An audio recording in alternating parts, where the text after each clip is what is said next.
Bueno, y ya estamos con nuestro invitado a propósito de lo que está pasando en nuestro país, y nos acompaña Julio Nazar, que es arquitecto y académico de la Facultad de Arquitectura y Artes de la Universidad del Desarrollo, para hablar precisamente sobre las consecuencias de las fuertes lluvias en las ciudades. Julio, ¿qué tal? Bienvenido a esta nueva edición de Llegó la Hora. Julio. Hola, ¿cómo están? Muy buenas tardes. José Francisco, Mara. Muy bien, muchas gracias. Bueno, ¿cuál es tu evaluación de la resiliencia que tienen nuestras ciudades, Santiago en particular, sobre un sistema, o para enfrentar un sistema frontal como este? Porque de repente vemos que claro, se mezcla la dificultad de tener una infraestructura adecuada para enfrentar este tipo de fenómenos, pero ya cada vez estos fenómenos ocurren con particularidades que nos dicen, bueno, los medios de comunicación, no se ha visto esto en 100 años, no se ha visto esto en 50 años. Entonces, ¿qué tanto tienen que prepararse las ciudades para estos eventos que en particular generan este tipo de problemas, por ejemplo? A ver, yo partiría diciendo algo que ya he repetido otras veces en situaciones similares, que hemos perdido la noción de que la naturaleza siempre va a tener memoria y va a recordar básicamente cuáles eran sus territorios en cada evento que ocurra de esta magnitud. Efectivamente, hay una sensación de que nos sorprende esta lluvia, pero es una lluvia que nos pilla probablemente peor parado que hace 20 o 30 años, por una razón muy simple. Nuestras ciudades han estado creciendo exponencialmente en su expansión, en su superficie, han ido creciendo básicamente por una serie de intervenciones inmobiliarias no articuladas entre ellas, a través de una idea de ciudad, a través de una idea de mantener la condición paisajística esponja, la ciudad esponja que estamos nosotros también discutiendo en la academia, que permite que el agua se pueda manejar de manera natural. ¿Qué ocurre? Existe en Santiago, por ejemplo, un plan maestro de aguas lluvias, manejo de aguas lluvias del año 2002, del cual se ha construido una fracción de aquel, y hay amplios sectores de la ciudad donde este plan no se ha ejecutado. Ahora estamos viendo las noticias, por ejemplo, que el gobernador Orrego decretó un par de nuevos puntos críticos en la capital, entre ellos Lo Cruzat, en Quilicura. Y si uno compara lo que era el plan maestro que se hablaba en el 2002 para esa zona de Quilicura, y uno mira la imagen satelital de la comuna, se da cuenta de que, salvo una que otra pequeña placita, es un sistema en que hemos asfaltado el suelo, hemos concretado el suelo, lo hemos impermeabilizado, y por supuesto el agua escurre por superficie y ese escurrimiento termina no llegando finalmente a ninguna zona que lo absorba naturalmente, sino que entrando a las viviendas, colapsando la vialidad, generando los trastornos que tenemos nosotros. Creo que por ahí parte un poco el diagnóstico, que es darnos cuenta que en estos 30 años, 20, 30 años, nuestras ciudades se expandieron de una manera inorgánica y donde no hubo una regulación de la manera de tratar el suelo. ¿Por qué? No estamos acostumbrando o nos acostumbramos en este tiempo a que cada vez llovía menos y por tanto parecía no tan relevante invertir en este tipo de acciones. Julio, y para los que somos un poco menos entendidos en el tema de uso de suelo, pavimentación y crecimiento de desarrollo tanto inmobiliario y otras áreas, ¿qué es lo que nosotros tenemos que pensar de aquí a futuro en relación a esto? ¿Qué es lo que nosotros podemos o necesitamos exigir desde la perspectiva, a lo mejor esto es legislativo, tiene que ver con normativa, y cuáles son las áreas? Porque pareciera, voy a poner un ejemplo, que cuando hablamos de terremoto, todo nuestra infraestructura tiene distintos puntos importantes, los cuales toda inmobiliaria tiene que cumplir para poder construir un edificio, una casa, y en ese sentido nos ha ido bastante bien. Los edificios y los puentes, la gran mayoría no se cae cada vez que tiembla Chile, pero caen 2 gotas y muchas de las ciudades como Santiago, por ejemplo, ya vamos a pasar a algunas preguntas de regiones, pero se ven inundadas completamente, casas, puentes, pasos, calles destruidas. Entonces, ¿cuáles son los puntos para ti prioritarios al momento de avanzar en cuanto a unas ciudades más sustentables del sentido de las lluvias? Mira, yo te diría, Mara, de que partamos por el caso Santiago, que es extrapolable también a las otras áreas metropolitanas del país. Concepción y el Gran Valparaíso, pero en el caso del Gran Santiago, o la ciudad de Santiago, la primera acción tiene que ser con un cambio, en mi opinión, un cambio rotundo y profundo de la gobernanza local. Es decir, mientras la ciudad de Santiago esté constituida por 36 reinos independientes entre ellos mismos, por 36 unidades físicas llamadas comunas, que cada una está velando por sus propias necesidades, tratando de ordenar y generar sus propios esquemas regulatorios a partir de ideas locales, es muy difícil poder ir articulando, por ejemplo, grandes corredores verdes, grandes ejes de espacio público, grandes zonas que abarquen extensión importante de la ciudad. ¿Por qué? Porque en el fondo vas a chocar con los intereses locales. Y cuando hablo de gobernanza metropolitana, es la idea de que existen otros países, otras latitudes respecto al alcalde mayor o al tipo de alcaldía mayor o tipo de autoridad metropolitana que tenga la capacidad de articular una visión de gran escala y guiar los distintos intereses para que se ejecuten estas obras grandes. En este minuto existe desde hace un tiempo atrás, en toda tramitación municipal, uno tiene que pagar, lo digo porque también yo ejerzo profesionalmente como arquitecto, tiene que pagar lo que se llama la ley de aporte al espacio público. Y eso significa que cada proyecto que se tramite, desde una pequeña vivienda hasta un edificio de gran dimensiones, tiene que aportarle al municipio una cantidad extra de dinero para que ese dinero vaya a la mejora del espacio público. Y ahí aparecen los que se llaman los planes de inversión en espacio público y movilidad en cada una de las comunas. Son muy pocas las comunas que tienen desarrollados esos planes, por lo tanto son muy pocas las comunas que están recibiendo, o mejor dicho, redireccionando estos fondos para hacer intervenciones importantes en la ciudad. Pero si eso no está articulado, insisto yo, en una idea metropolitana, llámese Gran Santiago, Gran Valparaíso, Gran Concepción, ¿qué decir de las ciudades intermedias? Bueno, por muchas voluntades que tengamos, no va a existir coordinación entre los ministerios de Obras Públicas, entre el Ministerio de Transporte, entre el Ministerio de Bienes Nacionales, entre el Ministerio de Vivienda y Urbanismo, para ejecutar ciudad y hacer ciudad, teniendo los cuidados respectivos para no seguir construyendo en cualquier parte.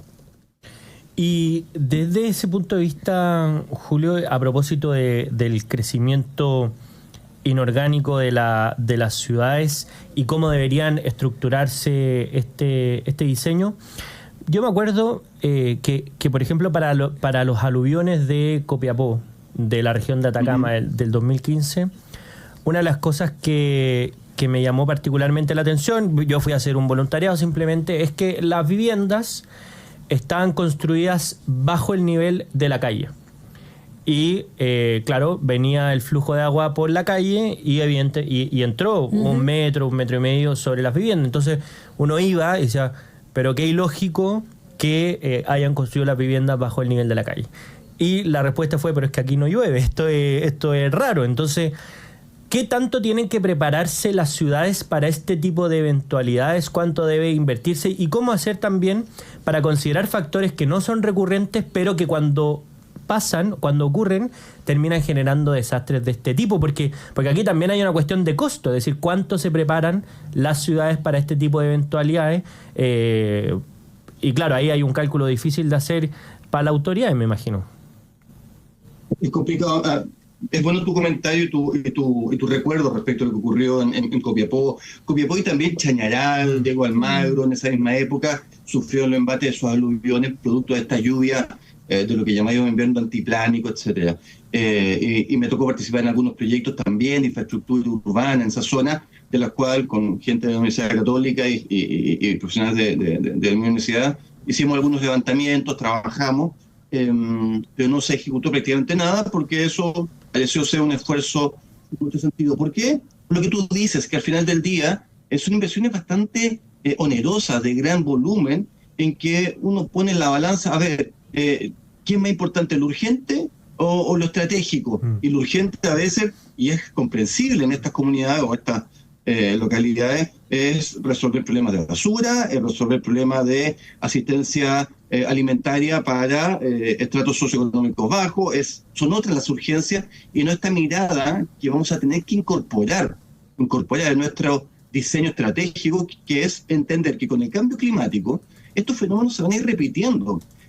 Chile efectivamente es, y todos los estudios dicen, una de las zonas, o una de las 10 zonas más que va a ser más perjudicada por su disminución de caudal hídrico, de lluvias en las próximas décadas, por este aumento o este cambio climático. Lo que no significa que va a dejar de llover. Por el contrario, lo estamos viendo ahora y lo vamos a ir viendo probablemente la próxima semana y cada año, y que van a ir fenómenos muy violentos de lluvia en muy poco tiempo, en un suelo que va a estar probablemente cada vez más urbanizado, menos blando, y que va a significar entonces problemas importantes.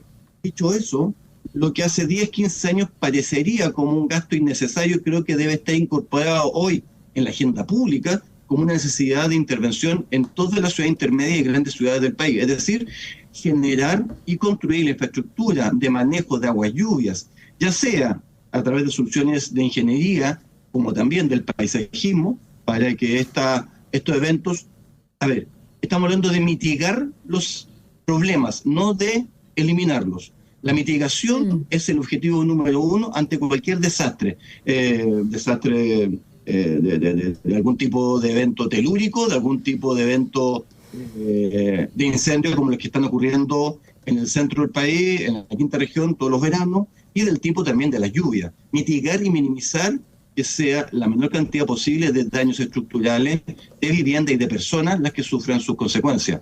Pero eso, insisto, puedo pasar a la idea, si no se incorpora en la agenda pública como una problemática real a la cual hay que destinarle montos relevantes año a año, bueno, estos fenómenos los vamos a ir viendo cada vez más desde el punto de vista del desastre, del drama y de las consecuencias negativas que, ojo, afectan a personas y afectan a nuestra economía también del país.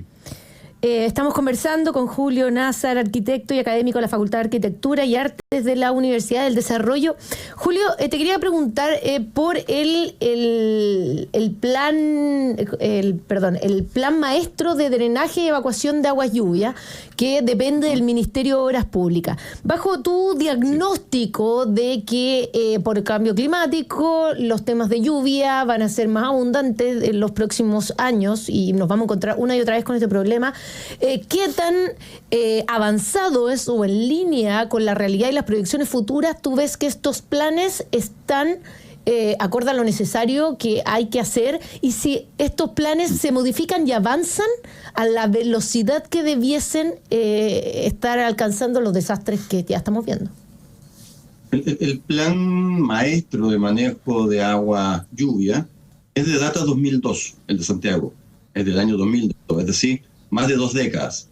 Y claramente, no solamente el clima ha cambiado en estas 2 décadas, sino también la ciudad ha cambiado de manera bastante dramática. O sea, ha aumentado, no sé el dato exacto y espero no equivocarme, pero yo creo que la superficie urbanizada de Santiago en estos 20 años puede haber crecido perfectamente un 30%, 25-30%, si consideramos toda la ejecución de viviendas y urbanización que se ha hecho en la periferia norte, poniente y sur de la ciudad.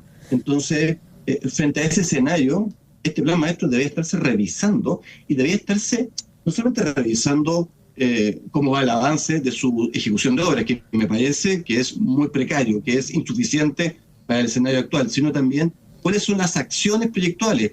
Seguir suponiendo que la única manera de manejar el agua lluvia es a través de colectores subterráneos, de colectores bajo tierra, que sabemos que si no existe una buena limpieza y una buena cultura cívica, se tapan los sumideros, ese colector no recibe agua, por tanto es una infraestructura que queda obsoleta, sin uso, rápidamente carísima y por tanto eventualmente muy ineficiente. Por el contrario, si empezamos a entender que la urbanización de la ciudad, el suelo que construimos, tiene que tener un porcentaje alto de áreas verdes, de suelo blando, de zonas que se manejen para que puedan captar el agua de lluvia, tendríamos, yo creo, resultados bastante exitosos de minimizar estos fenómenos o las consecuencias del fenómeno a costos también bastante menores que seguir entubando o pensando que el entubamiento es la única solución para el manejo del agua lluvia.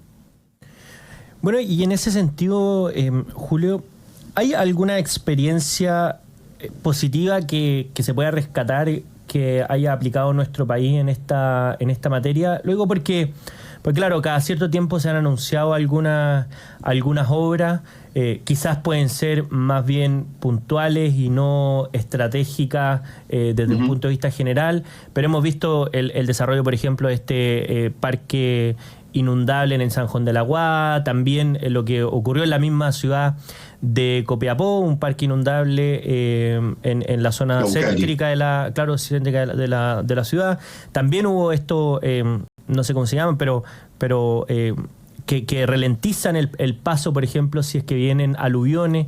Es decir, sí, ¿ha habido alguna experiencia que tú destaque y digas, mira, esa es la línea que debemos hacer, a pesar del diagnóstico que ya hiciste y quedó claro que falta una gobernanza de la ciudad más bien general? Mira, yo creo que efectivamente un muy buen ejemplo a nivel local es el tema del parque inundable Víctor Jara, el del San Juan de la Guada.